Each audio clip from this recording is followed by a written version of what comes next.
नमस्कार दोस्तों, मैं नेमिचंद वाईफाई श्री राम के इस चैनल पर आप सभी का हार्दिक स्वागत करता हूं। आज दोस्तों हम अध्ययन कर रहे हैं 12 अक्टूबर का करंट जीके। देखिए, करंट जीके के अंदर हमारा पहला क्वेश्चन दे रखा है कि प्रति वर्ष अंतर्राष्ट्रीय बालिका दिवस कब मनाया जाता है। किसके बारे में पूछा जा रहा है? प्रति वर्ष अंतर्राष्ट्रीय बालिका दिवस। अब देखिएगा, बात करते हैं अंतर्राष्ट्रीय बालिका दिवस। देखिएगा, अंतर्राष्ट्रीय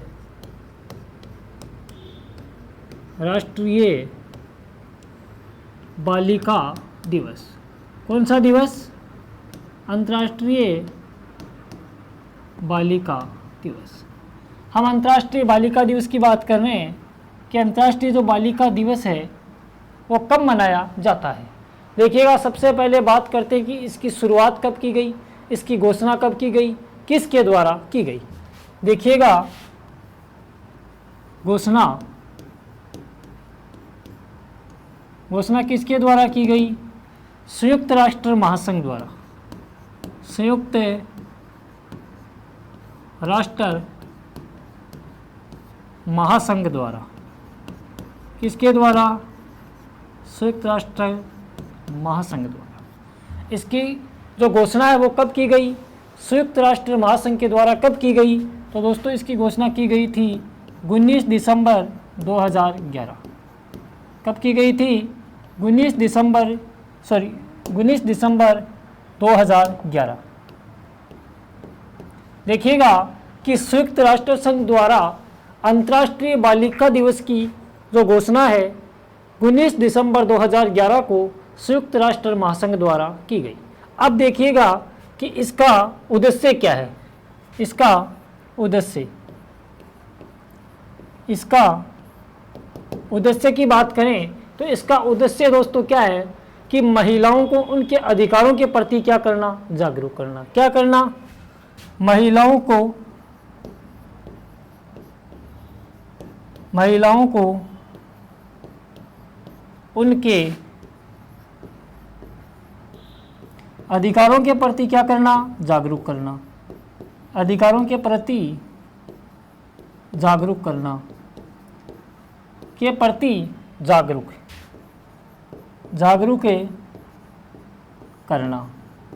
इसका जो मुख्य उद्देश्य है दोस्तों वो है कि महिलाओं को उनके उद्देश्य के प्रति क्या करना? जागरूक करना। अब आपसे पूछा यह जाएगा कि अंतर्राष्ट्रीय बालिका दिवस की थीम क्या है। अंतर्राष्ट्रीय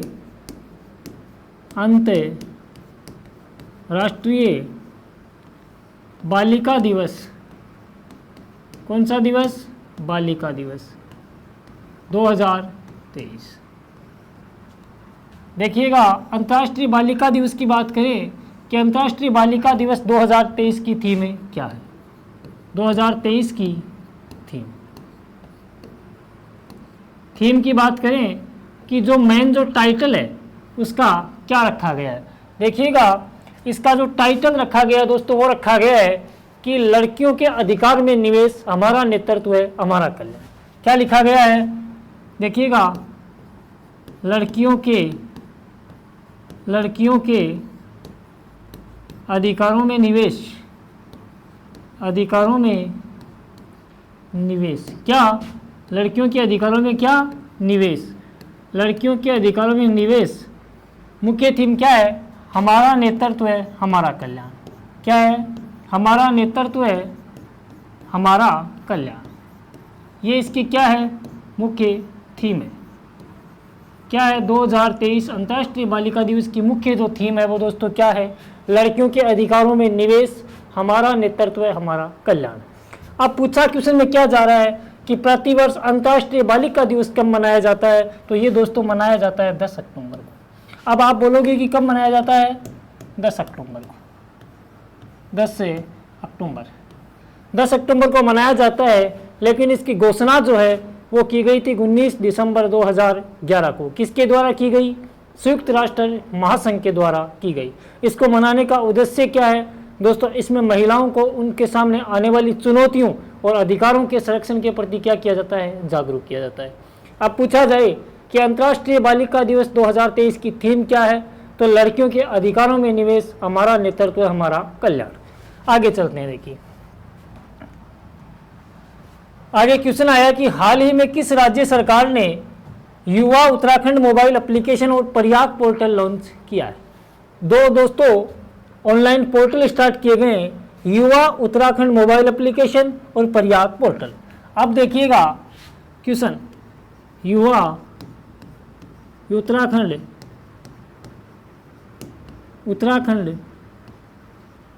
मोबाइल ऐप, कौन सा ऐप? Mobile app. एक तो युवा उत्तराखंड मोबाइल ऐप और दूसरी बात करें कि एक दूसरा हुआ प्रयाग पोर्टल। कौन सा पोर्टल? प्रयाग पोर्टल।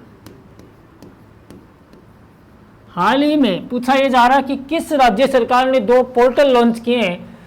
एक तो किया है युवा उत्तराखंड मोबाइल ऐप और दूसरा किया है प्रयाग पोर्टल। अब देखिएगा प्रयाग पोर्टल की बात करें तो सबसे पहले तो बात करेंगे किस राज्य सरकार ने किया है। उत्तराखंड सरकार है उसके द्वारा प्रारंभ। किसके द्वारा? उत्तराखंड सरकार द्वारा। उत्तराखंड सरकार द्वारा किसने प्रारंभ किया है? उत्तराखंड सरकार ने प्रारंभ किया है। अब दोस्तों बात करें कि इसका जो मुख्य उद्देश्य क्या है। इसका मुख्य उद्देश्य की बात करें तो देखिएगा मुख्य उद्देश्य क्या दोस्तों? मुख्य उद्देश्य कि ये दो पोर्टल हैं, इनको लॉन्च करने का उत्तराखंड सरकार का मुख्य उद्देश्य क्या है? तो उत्तराखंड सरकार के युवाओं, जो बेरोजगार युवाओं को रोजगार के प्रति जागरूक कर उनकी उत्तराखंड सरकार के युवाओं को रोजगार के प्रति जागरूक कर उनको सशक्त बनाने के लिए कदम उठाना। देखिएगा युवाओं को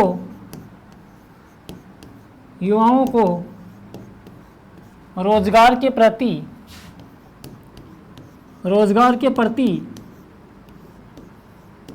जागरूक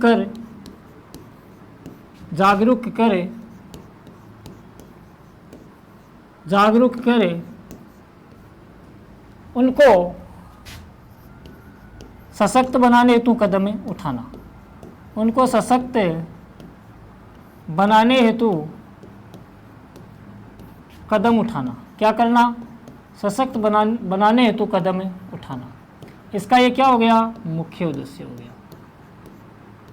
देखिएगा आपको पूछा जाए कि उत्तराखंड सरकार ने दो मोबाइल पोर्टल लॉन्च किए, एक तो उत्तराखंड युवा मोबाइल ऐप और दूसरा किया है प्रयाग पोर्टल। इन दोनों का उद्देश्य क्या है कि बेरोजगार युवाओं को रोजगार के प्रति जागरूक कर उनको सशक्त बनाते संबंधी कदम उठाना। अब देखिएगा क्वेश्चन में पूछा था कि हाल ही में किस राज्य सरकार ने युवा उत्तराखंड मोबाइल एप्लीकेशन और प्रयाग पोर्टल लॉन्च किया है, और हमने यहाँ कहाँ लिखा है कि अब किस सरकार ने लॉन्च किया है? उत्तराखंड सरकार ने। किसने किया है? उत्तराखंड सरकार ने। देखिए आगे चलते हैं। आगे आपके सामने क्वेश्चन है कि हाल ही में भारत सरकार ने पशुपालन और डेयरी विभाग ने किस राज्य में ए हेल्प कार्यक्रम शुरू किया है। दोस्तों एक कार्यक्रम है, उस कार्यक्रम का नाम क्या है? ए हेल्प। क्या है? ए हेल्प। अब देखिएगा बात करते हैं ए हेल्प। अब ए हेल्प कार्यक्रम जो है किसके द्वारा स्टार्ट किया गया? भारत सरकार के द्वारा स्टार्ट किया गया। भारत सरकार के द्वारा भी कहाँ स्टार्ट किया गया दोस्तों?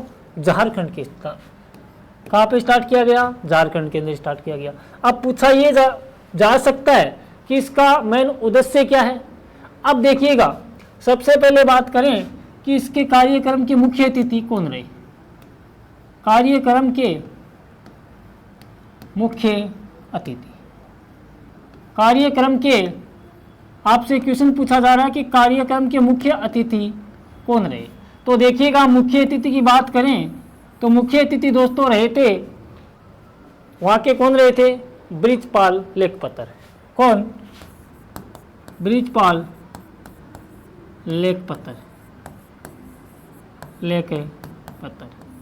ठीक है दोस्तों, इसके बाद हम बात करते हैं कि इस कार्यक्रम का उद्देश्य क्या है। इस कार्यक्रम का उद्देश्य है दोस्तों, देखिएगा इसका उद्देश्य दोस्तों है पशुधन के क्षेत्र में महिलाओं के योगदान की व्याख्या करना। क्या है उद्देश्य? पशुधन क्षेत्र में महिलाओं के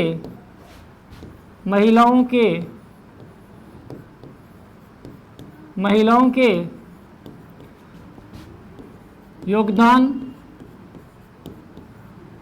योगदान को बढ़ावा देना। क्या करना? बढ़ावा देना। अब देखिएगा कि पशुधन क्षेत्र, सबसे पहले आप ये आई गया कि यहाँ पे किसने जारी किया? ये दोस्तों जारी किया है पशुपालन विभाग ने। किसने किया है? पशुपालन विभाग। पशुपालन विभाग द्वारा। किसके द्वारा जारी किया गया? पशुपालन विभाग के द्वारा जारी किया गया। कौन सा कार्यक्रम? ए हेल्प कार्यक्रम। उद्देश्य क्या है? महिलाओं को पशुधन क्षेत्र में योगदान है उनके बारे में जागरूक करना। और इसके बाद एक कार्य और किया गया। क्या किया गया? पशु सखियां। अब दोस्तों पशु सखियां, पशु सखी किसको बोलते हैं? पशु सखी बोलते हैं महिलाओं को। पशु सखियों को ए हेल्प किट प्रदान किया गया। कौन सा किट प्रदान किया गया? ए हेल्प किट प्रदान किया गया। पशु सखियों को ए हेल्प किट प्रदान किया गया।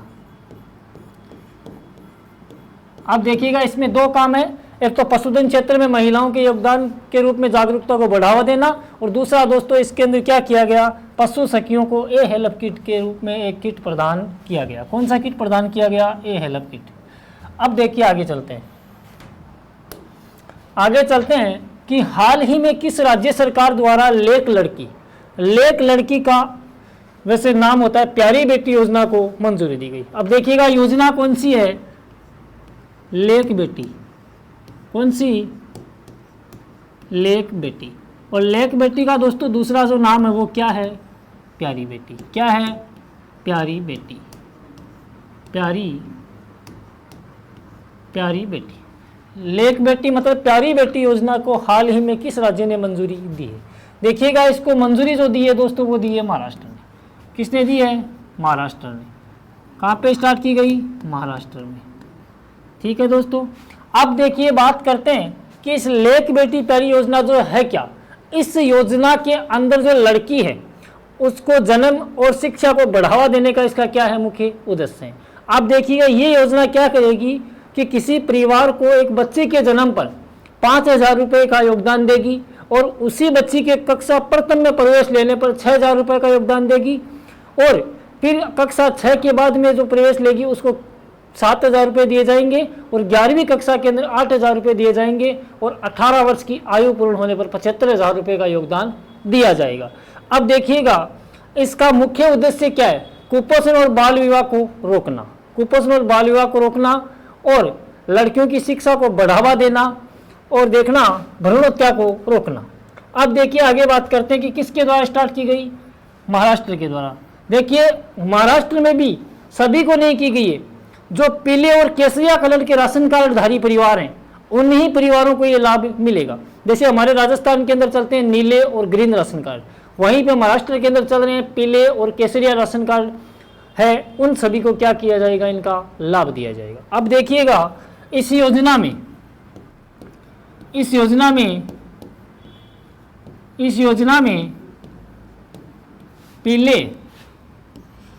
पीले व केसरिया रंग के राशन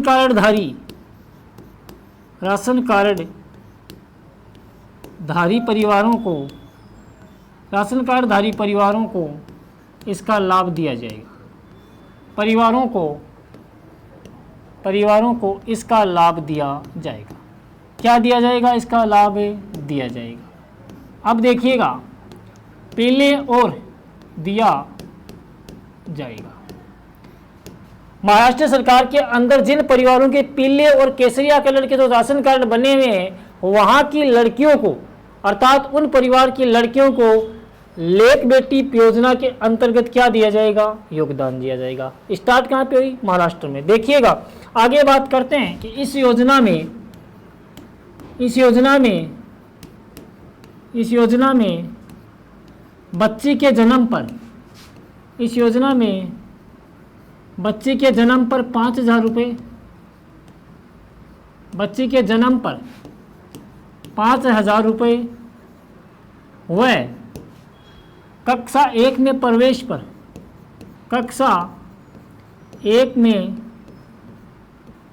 प्रवेश पर कक्षा एक में प्रवेश पर 6,000 रुपये, प्रवेश पर कितने रुपये? 6,000। प्रवेश में 6,000 रुपये। कक्षा 6 के बाद 7,000 रुपये, 7,000 रुपये। वह 11वीं कक्षा के बाद कितना रुपये? 8,000 रुपये, 8,000 रुपये। वह 18 वर्ष की आयु पूर्ण पर, वह 18 वर्ष की आयु पूरी होने पर कितना रुपए का योगदान दिया जाएगा? 75,000 रुपये का। आयु पूरी होने पर 75,000 रुपये का योगदान। अब देखिएगा, आपसे पूछा जाए कि लेक बेटी योजना हाल ही में महाराष्ट्र के अंदर इसको मंजूरी दी गई है, इस योजना के अंदर बच्ची के जन्म पर कितने रुपए का योगदान दिया जाएगा? 5,000 रुपये का। उसके बाद बच्ची के कक्षा 1 में कितना योगदान दिया जाएगा? 6,000 रुपये का। उसके बाद कक्षा 6 के बाद कितना दिया जाएगा? 7,000 रुपये। फिर पूछे कि 11वीं कक्षा के बाद कितना दिया जाएगा? 8,000 रुपये। फिर पूछे कि जब बच्ची 18 वर्ष की आयु पूर्ण कर लेती है तो उसे कितना योगदान दिया जाएगा? 75,000 रुपये। अब देखिएगा, इस योजना का मुख्य उद्देश्य, क्या बात करें दोस्तों? मुख्य उद्देश्य की बात करें तो इसका मुख्य उद्देश्य जो है दोस्तों क्या है? बालिका के जन्म और शिक्षा को क्या करना? बढ़ावा देना। बालिका जन्म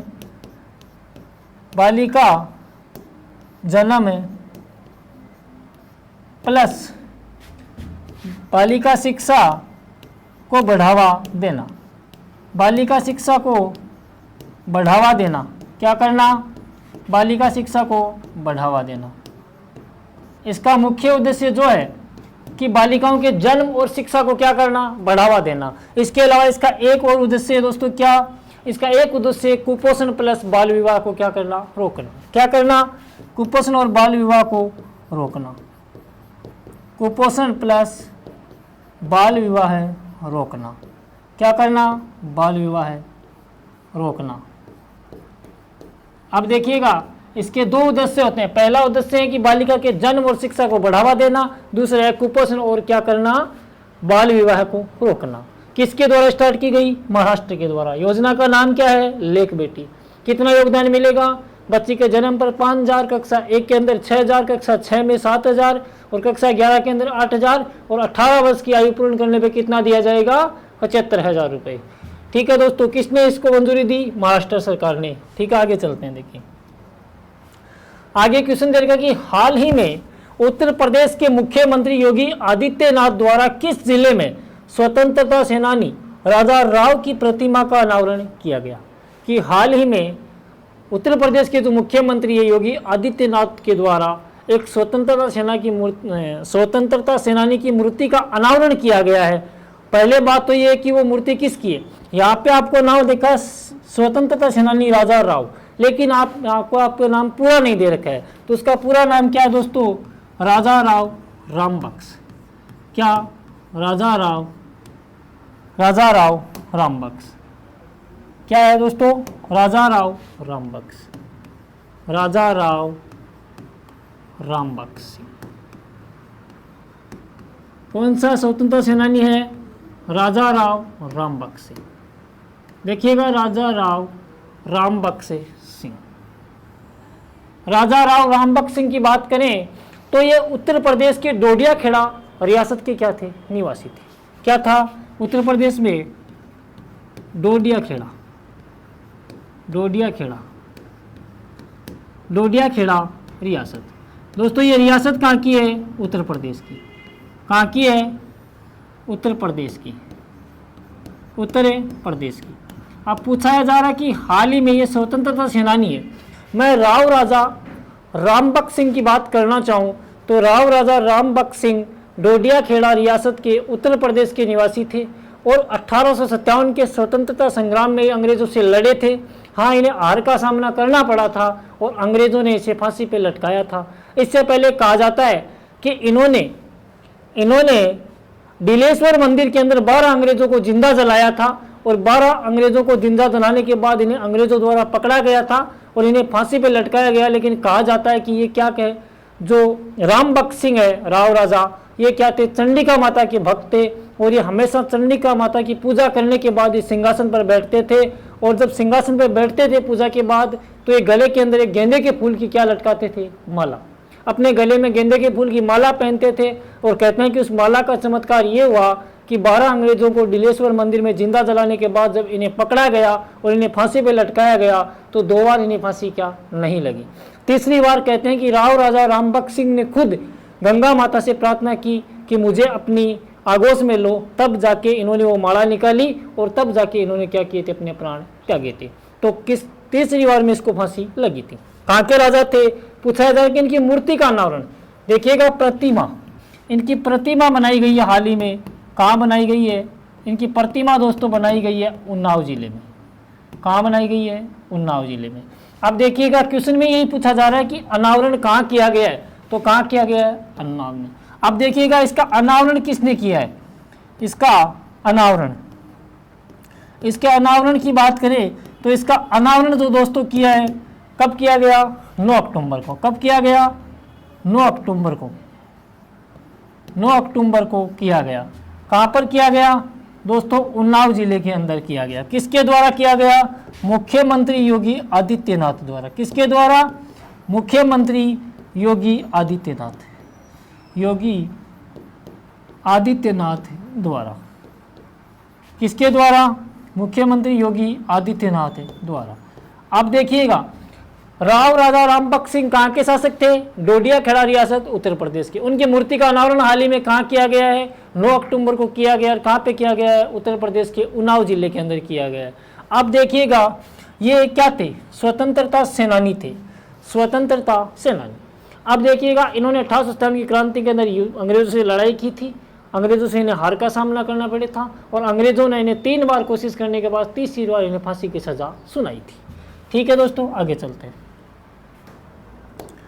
आगे क्वेश्चन आया है कि हाल ही में association of mutual funds India के नए चेयरमैन के रूप में किसे नियुक्त किया गया। हाल ही में एसोसिएशन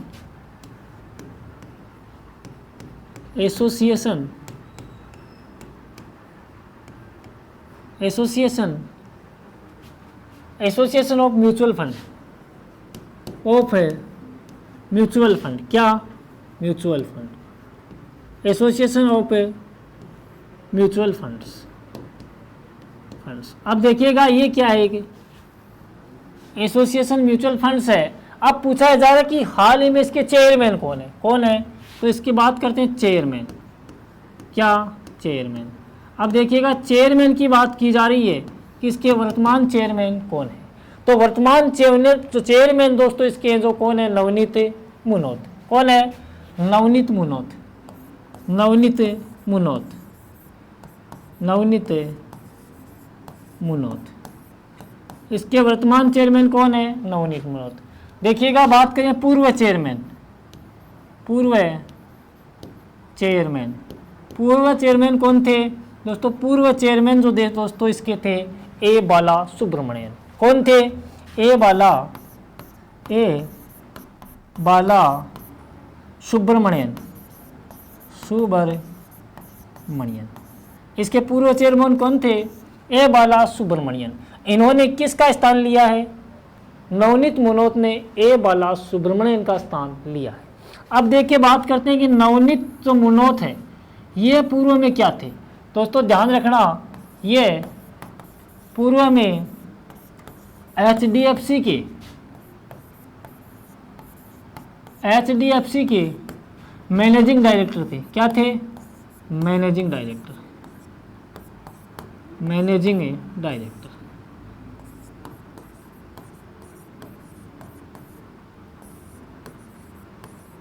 ये पूर्व में क्या थे, HDFC के मैनेजिंग डायरेक्टर थे। क्वेश्चन यहाँ पे कितने कवर हो गए आपके, 3। देखिएगा कौन सा, पहला तो कि MP के नए चेयरमैन कौन है, नवनीत मुनोत। इन्होंने किसका स्थान लिया है, ए बाला सुब्रमण्यन का। ठीक है, क्वेश्चन नंबर 2 हो गए। इससे पूछा जा सके नवनीत मुनोत इससे पहले किस विभाग में कार्य थे, तो HDFC के मैनेजिंग डायरेक्टर के पद पर क्या थे, कार्यरत थे। ठीक है दोस्तों, आगे चलते हैं। आगे क्वेश्चन आया है कि हाल ही में भारत मंडपम में 28वीं ऊर्जा प्रौद्योगिकी बैठक का उद्घाटन किसने किया। तो देखिएगा 28वीं जो ऊर्जा प्रौद्योगिकी सॉरी 26वीं ऊर्जा प्रौद्योगिकी बैठक का उद्घाटन किसने किया है दोस्तों, किया है हरदीप सिंह पुरी ने। अब देखिएगा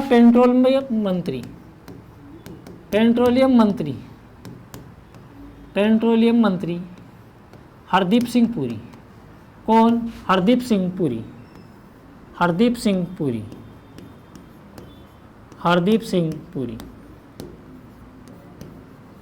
पुरी ने क्या किया, देखिएगा एक योजना है, कौन सी, 26वीं ऊर्जा प्रौद्योगिकी बैठक है, 26वीं ऊर्जा प्रौद्योगिकी बैठक है, 26वीं ऊर्जा प्रौद्योगिकी बैठक। इसका क्या किया दोस्तों, इसने उद्घाटन किया। क्या किया, इसका उद्घाटन किसने किया, हरदीप सिंह पुरी ने। उद्घाटन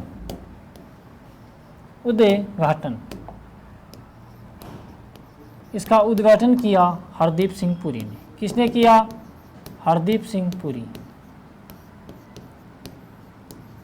यही पूछा जा रहा है कि इस बैठक का आयोजन, जो उद्घाटन किसने किया, हरदीप सिंह पुरी ने किया। हरदीप सिंह पुरी कौन है, पेट्रोलियम मंत्री है। ठीक है दोस्तों, आगे चलते हैं। क्वेश्चन आ गया कि हाल ही में किस केंद्रीय मंत्री द्वारा नई दिल्ली में तीव्र कुपोषण से निपटने के लिए बच्चों में कुपोषण के प्रबंधन के लिए प्रोटोकॉल, एक प्रोटोकॉल है दोस्तों, कौन सा, बच्चों में कुपोषण के प्रबंधन के लिए प्रोटोकॉल, बच्चों में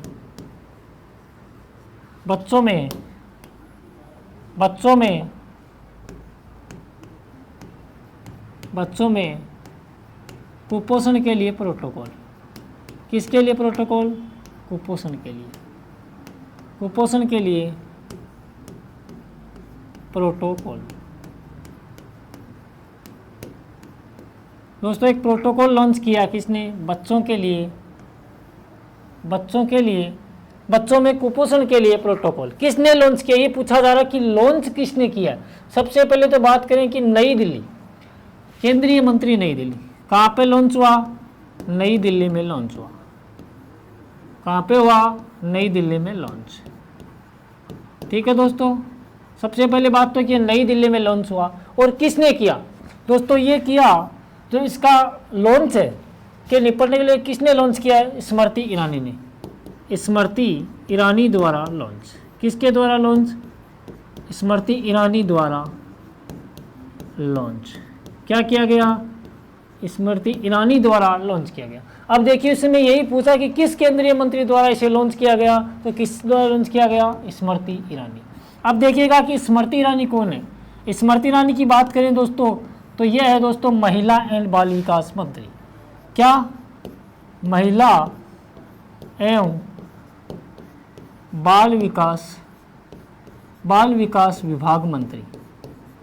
बाल विकास विभाग मंत्री स्मृति ईरानी कौन है, महिला एंड बाल विकास विभाग मंत्री।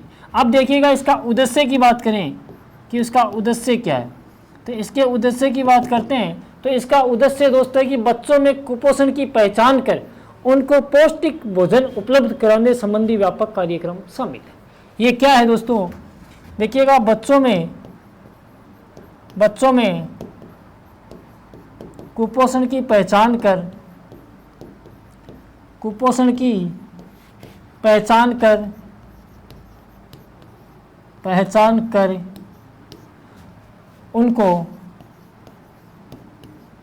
उनको पौष्टिक भोजन उपलब्ध कराने का व्यापक प्रोग्राम। भोजन उपलब्ध करवाना, क्या करवाना, पौष्टिक भोजन उपलब्ध करवाना। ठीक है दोस्तों, तो देखिएगा बच्चों में कुपोषण के लिए प्रोटोकॉल कहाँ लॉन्च किया गया, नई दिल्ली में। किस मंत्री द्वारा, स्मृति ईरानी। स्मृति ईरानी कौन से विभाग में मंत्री है, महिला एवं बाल विकास विभाग के अंदर मंत्री है। इसका उद्देश्य क्या है, बच्चों में कुपोषण की पहचान कर उनको पौष्टिक भोजन उपलब्ध करवाना, इसका क्या है, उद्देश्य है। आगे आगे क्वेश्चन आया कि प्रतिवर्ष विश्व मानसिक स्वास्थ्य दिवस कब मनाया जाता है। क्या पूछ रहा है दोस्तों, विश्व मानसिक स्वास्थ्य दिवस का पूछ रहा है। तो विश्व मानसिक स्वास्थ्य दिवस दोस्तों मनाया जाता है 10 अक्टूबर को। अब बात करें कि विश्व मानसिक स्वास्थ्य दिवस, अब देखिएगा विश्व मानसिक स्वास्थ्य दिवस, क्या स्वास्थ्य दिवस, कौन सा दिवस, विश्व मानसिक स्वास्थ्य दिवस। अब एक नंबर ये बात आती है कि विश्व मानसिक स्वास्थ्य दिवस जो मनाया किसके द्वारा जाता है, ये दोस्तों मनाया जाता है मानसिक विश्व स्वास्थ्य संघ द्वारा। किसके द्वारा, मानसिक विश्व स्वास्थ्य संघ द्वारा। किसके द्वारा, संघ द्वारा ये मनाया जाता है मानसिक विश्व स्वास्थ्य संघ द्वारा। अब हम बात करते हैं कि जो मानसिक विश्व स्वास्थ्य संघ है इसके दोस्तों अध्यक्ष कौन है, इसके अध्यक्ष कौन है। इसके अध्यक्ष की बात करें तो वर्तमान में इसके अध्यक्ष है आरिफ लोजा। कौन है दोस्तों, आरिफ लोजा। इसके बाद बात करें कि इसकी स्थापना कब हुई, स्वास्थ्य संघ की स्थापना कब हुई। इसकी स्थापना दोस्तों हुई थी 1948 1948 के अंदर।